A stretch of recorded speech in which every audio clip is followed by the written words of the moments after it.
Bacı lafı güllələdim. Nə? Necə yəni güllələdin? Başa düşmürəm.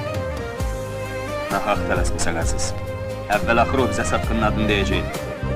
Mənə dedi onun adı. Kimdir? Uzatma, de. Mən. Aziz dostum məndən küsüb incidi, ayrılıb yad kimi çıxdı evimdən. Məni qorxudurdu ki, əgər onu buraxmasam, sənə deyəcək ki, Satqın mənə.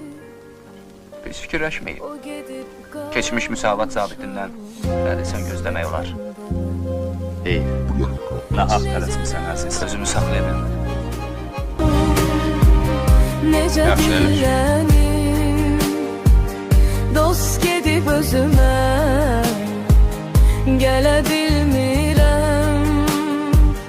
Elə bil əllərim